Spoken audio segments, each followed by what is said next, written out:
Hey everyone, this is Josh from before, and I'm here with McFarlane Toys' DC Multiverse Killer Croc, based on his appearance in Batman Arkham Asylum. And conveniently enough, we've been playing through the Arkham games on this channel. So if you want to stay in the loop and get a notification whenever those game streams start, you know what to do. Hit the bell, and you'll be able to join in on the fun with us during those streams. So let's take a look at Killer Croc here. He is a Megafig, so he's in the Megafig size box, and he looks kind of small in there. A lot of empty space in this box, which is surprising considering the Croc in the game is massive. He's got to be at least like 10, 12 feet tall. On the back of the box here, we see the game assets that the figure was based on. If you're trying to find this guy, if you're using BrickSeek, that might help you. And before I get him out of the box, I gotta say thanks to the man, New to Kendo. A few days ago, he left a comment, said that Walmart had shipped his Killer Croc, and I jumped on Walmart, saw that he was shipping, and here we are a couple days later, I've got him in hand. Walmart, they don't come through very often, but every once in a long while, they'll surprise you, have something in stock, have it in stock way before anyone else.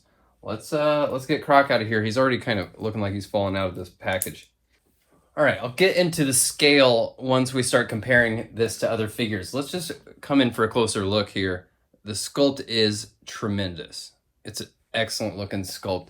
And what I really love is when we pull out the box here and we see the in-game assets that were used for that character model, and we compare this, we can see that they've given themselves a little bit of license to take these scales that were way too grid-like and make them a little bit more irregularly shaped, a little more craggy, a little more organic looking. I think it's a huge improvement. I'm not a huge fan of the character Killer Croc, and I don't think the Arkham Asylum design was anything too special as far as my taste goes. And honestly, I'd rather they be giving us a figure of the Arkham Knight version of Croc. I know that not a lot of people love that design, and it is way outside the norm for a Killer Croc, but I think it's just a little bit more fun and unique. But that said, this is more in line with that sort of traditional Waylon Jones that we're used to, that the more humanoid shape, shirtless, hulking figure here with lots of craggy scales. Yeah, somebody had a lot of fun with all these scales, textures on the body. And the prison jumpsuit pants look really great as well. Got a nice little bit of paint down there. Look like he's been wading around in sewage. Let's move him around a little bit. Start up top here at the head. So the collar on here, it is glued to his neck. And I don't know if that's for the better. It's going to get in the way of his head moving around. But it's probably better that that's not just like loose and slipping around and falling out of line. But I heated this up with the hairdryer because it didn't feel like it was moving too much at first. And it is awfully stiff, but there is a decent amount of head movement in here. You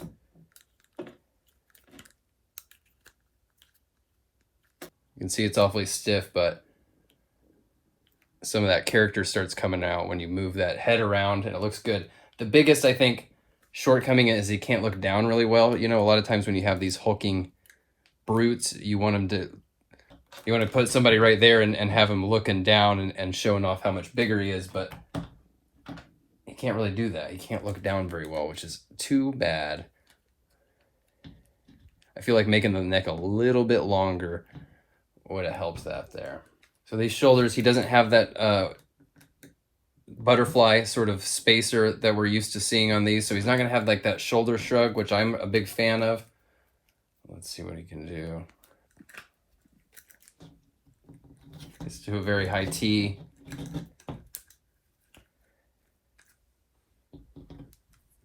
Could carry someone over his head. And that's pretty much the extent of it. No bicep. Single elbows. Don't forget these elbows rotate as well there.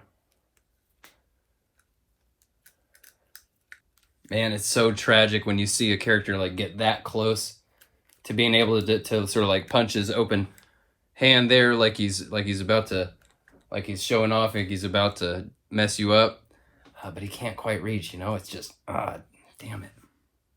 It almost makes me want to shave a little bit of his pecs off, you know what I mean? To have a little bit more range, but it would not look good. Sculpted in hinges for the wrists, which, you know, they don't have as much range as a ball joint.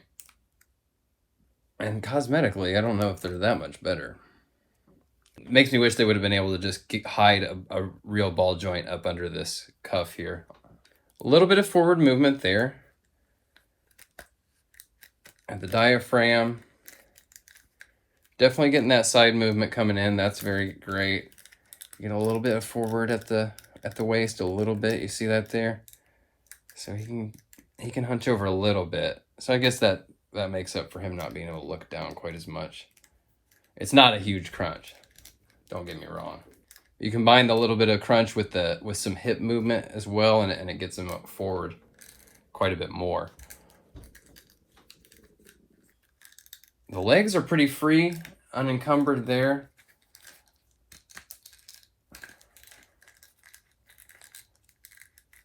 See plenty of rotation at the hips before even raising the legs, where the rotation comes in even more. That's nice to see. He's got double knees that get a little past 90 degrees. This is a really nice touch. The texture of the pants, they've laid that into these cutout areas, and in an effort to make it a little bit more of a smooth transition there from the tooled out sections, and I think it's a great touch. I'd love to see him go even heavier with that. You see it on the back there as well. I'd love to see him be able to bring that into the pins as well, you know what I mean? Because the pins throughout this thing are awfully loud. Soft rubbery material for the rope that is holding his drawers up. And this, I love seeing bits like this, where the leg up here is a solid plastic, but then you get these cuffs, and then below, these are completely soft pant legs. So if you move his feet around, they've got a little bit of give.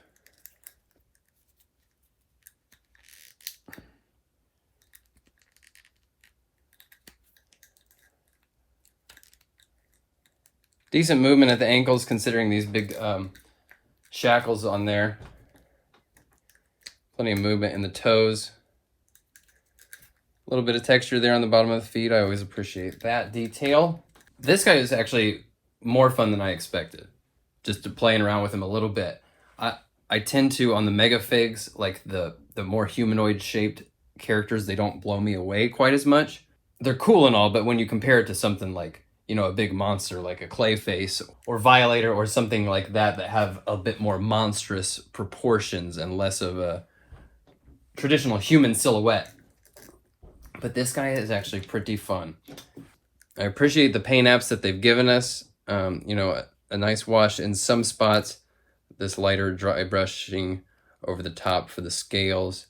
This nasty sewage stains on the pants, but he could definitely use just a wash, another layer of dark wash, head to toe really, to bring out more of these scales, to bring out more of the pant texture, the details on his collar, just and his cuffs as well, you know, just everything. It could really stand to have a black wash on it. All right, let's compare him to some other figures from the Arkham games, and the scale is just plain wrong. Watch that scene from the beginning of Arkham Asylum. When Killer Croc gets out of that elevator, his waist is, I mean, the top of his pants should be around the point of Batman's ears. Feels like they gave us this guy a bit smaller than they should have. Even if it wasn't that full Arkham scale and it was just maybe split the difference, bring his waist about here. That would have felt a lot better than you could imagine him picking up one of these Batman figures. And as he is right now, can he do that? I mean, you could make that happen, but it doesn't feel quite as impressive, right? I'll sell this pose a little bit better. Not bad, but he should definitely be considerably bigger, frankly. Okay, so we take the fact that he's definitely the wrong scale based on the source material, combine that with the fact that in comparison to some of these other mega figs, he just feels smaller, right? Like, he definitely looks good. He's definitely tons of fun to play with, but these other guys feel like they were worth $40. This guy just feels like a slightly plussed up regular figure. Case in point, compare him to Swamp Thing and Devastator here. Devastator here, one of the largest figures they made for the $20 price point, and it doesn't feel like Croc has much more mass. You know what I mean? Look at the size of Devastator's arms and legs, right? And then you look at Swamp Thing here, which is frankly a lot closer to the scale that Croc should be. And it starts to be like, why are these two $40 and this guy's $20?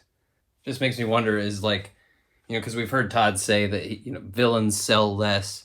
Is he worried, that Killer Croc's going to end up being a peg warmer and maybe they won't get as much of a return on this figure as someone more popular? I don't know, maybe. And if so, that is where it kind of starts to feel like a self-fulfilling prophecy, They think this guy's not going to sell as well, so they put a fewer pennies per figure in there, and he ends up being kind of a confusing size. While we're here, let's take a second to welcome today's entry in the From Before Figs Rogues Gallery. It's going to be Darth Gutierrez, a great friend of the channel. Always good to see him, and he's always brightening up everyone's day with his positive attitude. Thanks, Darth Gutierrez, for hanging out and being a fan. Let's hear it in the comments for Darth Gutierrez. I don't know. Either way, it's killing me that Todd thinks that villains don't sell, because this is where it's at for me. Getting Batman's classic Rogues Gallery filled out. Even if they're from different sources and not quite a perfect stylistic match, these are the characters I want. Still need a real comic: Riddler, Two-Face, Penguin, Catwoman, Deathstroke. Let's keep it coming, Todd. We need this Rogues Gallery filled out. So that is going to be Killer Croc, guys. This is not my preferred version necessarily, but I'm pretty stoked with it. I think he looks great. I know the scale is wrong, but the fact of the matter is he's really fun in hand. He looks really sharp. This would definitely be one where if you're on the fence and you maybe hold out for a month or so and see if that price comes down. Because if you can get this guy for less than retail, you're getting a great deal. All right, guys, that's all I got. Thanks for watching. I'll talk to you all very soon. Peace out.